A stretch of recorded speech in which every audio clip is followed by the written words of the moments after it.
Miss হবে না আপনার পছন্দের টিভি শো। দেখুন জি5 অ্যাপে একদম ফ্রি। ময়না দেখো অন্য মানুষ তাহলে এরকম হয়। মেজো বাবু একখান খামের কথা কইতেছিলেন না, এই খাম খান গেল কোথায়? মানে আমি তোমার হাত নিয়ে জোর করছি, আমাকে একটু ঘুমোতে দাও। কি হয়েছে গো, তোমরা হকগুলো অমন করে খাড়াই আছো কেন? ময়না, তুই যে কাগজটা হারিয়ে ফেলেছিলি ওটা পাওয়া গেছে। ওই ওই মেজো বাবুর কাগজগুলো তো? ছোট মা, আমি তো কইতেছি আমি ওইগুলো হারাই নাই। আমি কি কইরাছে তোমাকে বিশ্বাস করামু? তুমি কাগজ হারাওনি ময়না। ওই তো, ওই দেখো মেজো মা কিন্তু বুঝে গেছে ব্যাপারখান। তুমি কাগজটা ঝাড় দিয়ে ফেলে দিয়েছিলে। না না মেজো মা, আমি না। কি না বলছিস কেন? নইলে ওই ময়লার ডাস্টবিন থেকে ওটা ফিরে আসে কখনো? নোংরা ফেলার জায়গায় কাগজটা পাওয়া গেছে না? না, কাগজটা কি পাওয়া গেছে? আর বলিস না রোদ্দুর, আমি সকালবেলা ঘরটা ঝাড় দিয়ে ময়লাটা ফেলতে গেছি, বুঝেছিস?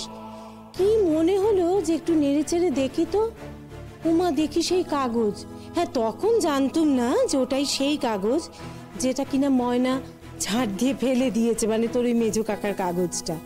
পরে জানলাম যে ওইটাই সেই কাগজ। আবার কি জানিস, খাম নেই, খাম আর কাগজ দুটো আলাদা আলাদা ঝাড় দিয়ে ফেলে দিয়েছে। খামটা না আমার আর ওই ময়লার মধ্যে ঘেঁটে দেখতেই ইচ্ছে করেনি রে। এক মিনিট, তার মানে মেজো বাবুর কাগজগুলো পাওয়া গেছে? তাতে লাভ কি হলো? কেস তো হেরেই গেছে। আমি সত্যি বুঝতে পারছি না ময়না, এতটা কেয়ারলেস তো তুই কখনো নোস, কি করে বলি? মা, আমি কিন্তু সত্যি। থাক, আর কিছু বলতে চাস না? জানো ময়না, বাবা বাড়ি ফিরে তো কেঁদেই ফেলেছিল। মেজো কাকা ফিরে এসেছে? হ্যাঁ, কিন্তু কেসটা তো হেরে গেছে। আমি কিন্তু ফেরি নাই, আমি কোনো কাগজ ফেরি নাই। তোমরা আমার কথাখান বিশ্বাস করো একটু। আমি কালকে তো তোর মাথা গরম ছিল, তাই হয়তো খেয়াল করিসনি। এরপর থেকে মেজদার ঘরে ঢুকলে একটু সাবধানে থাকবি, কেমন? আমার ঘরে তো ওর যাওয়ার কোনো দরকার নেই। আর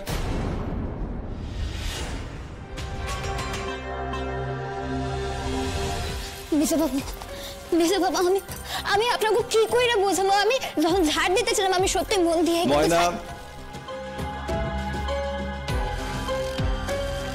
ময়না, আমি তো সব কথা শুনবো, কিন্তু তার আগে তুই আমার একটা প্রশ্নের জবাব দে তো। তুই যদি ঝাড় দিয়ে না ফেলে থাকিস তাহলে কাগজটা ওখানে গেল কি করে?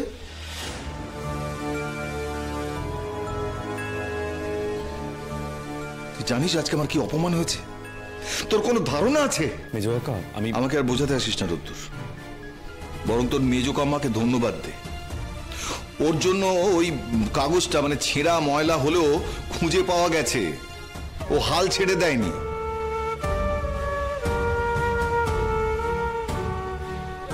ময়না তো সকালবেলা কলেজে যাওয়ার জন্য খুব ব্যস্ত হয়ে পড়েছিল না, ও তো একটু খুঁজে দেখতে পারতো।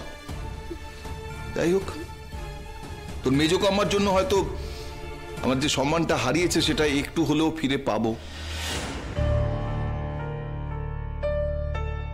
মানুষ হয়তো বুঝতে পারবে যে ওরা আমার সম্বন্ধে যে ধারণা করেছে সেটা মিথ্যে, সেটা ভুল।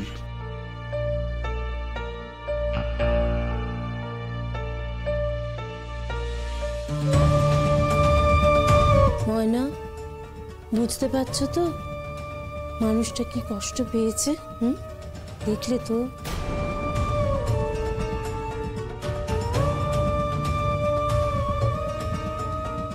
কিন্তু কাগজটা আমি ফেলি নাই, তো এই ফুল আমি ভাঙি কেমনে?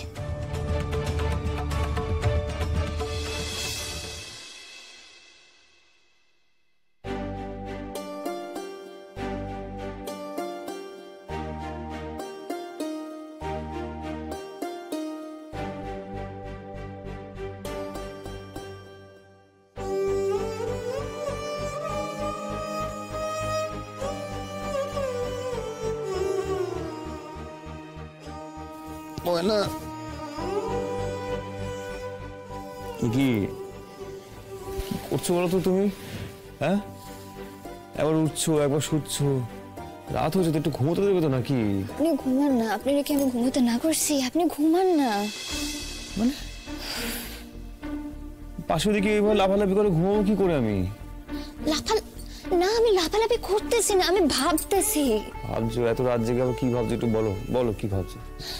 আমি না মানতে পারতেছি না, আমার নায়িকা মেজবাবুর এত বড় একখান ক্ষতি হয়ে গেল। মনে হয় এখন তো এই সমস্ত কথা ভেবে কোনো লাভ নেই, যা হওয়ার তো হয়ে গেছে। না এটা হইল কেমনে? আচ্ছা আপনি একখান কথা কন তো, আমি এই কাগজ খান ফেলাই দিছি, আমার একবারও চোখে পড়লো না। হতেই পারে, তুমি হয়তো অন্যমনস্ক ছিলে। দেখো কলেজে যা যাচ্ছে তোমার তো মানে তুমি তো এমনিতে রেগে আছো, অন্যমনস্ক হয়ে রয়েছো, তুমি খেয়াল করোনি, হয়ে গেছে। আপনারা বিশ্বাস করতেছেন না কেন? আমি এই কাগজ খান ফেলি নাই। তা এটা বাইরে গেল কি করে বলো?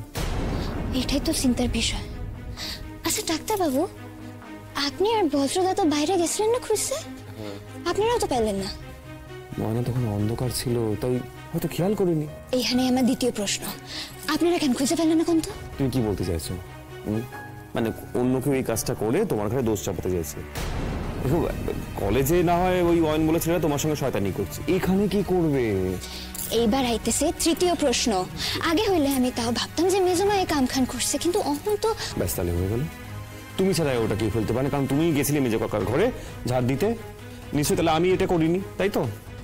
আমি না বুঝতে পারতেছি না, আমি এতখানি রাগ গেছিলাম যে আমার চোখে তো পড়লো না। ময়না দেখো অন্য মানুষ তাহলে এরকম হয়। এবার আইতেছে চতুর্থ প্রশ্ন। হ্যাঁ আচ্ছা আপনি শোনেন না, মেজবাবু একখান খামের কথা কইতেছিলেন না, এই খাম খান গেল কোথায়? মানে আমি তোমার হাত নিয়ে জোর করছি, আমাকে একটু ঘুমোতে দাও, অনেক রাত হয়েছে। বিশ্বাস করো, তুমি এত প্রশ্ন করো না, সকালে যা করার করো, আর ভালো লাগছে না, এখন যাওয়া হয়ে গেছে, এখন শোধরানোর কোনো জায়গা নেই। এই হাত জোর করছি, 3 হাত নিয়ে শুয়ে পড়ো। না না মেজবাবু তো রাইগা আছেন, আর নিজের বাসার লোক যদি রাইগা থাকে তাহলে কি আর ভালো লাগে কন্ত? ওনে রাখান তো গলাইতে হইব। ভালো বুদ্ধি দি, কাল সকালে মেজো কাকার ঘরে যাও, গিয়ে ক্ষমা চেয়ে নাও, একদম মিটে যাবে। এবার ঘুমো। এবার আইতেছে পঞ্চম প্রশ্ন, মেজবাবু আমার ক্ষমা করবো তো? আমি কি ঘরের বাইরে চলে যাবো? মনে না না না, আমি তোমাকে প্রশ্নটা করছি, এটা আমার শেষ প্রশ্ন, প্লিজ উত্তর দাও। কলেজে কোনো দোষ করলাম না, দোষ হইলো আমার, আর এইখানেও তাই।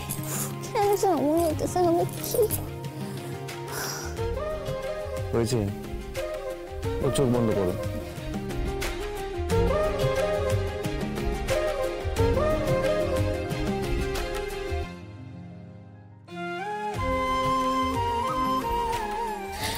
আচ্ছা ডাক্তারবাবু, আমার না একখান শেষ প্রশ্ন আছে, কইতেছি আমি কাল যখন মেজবাবুর কাছে ক্ষমা চাইতে যাবো, আপনি আমার লগে যাইবেন তো?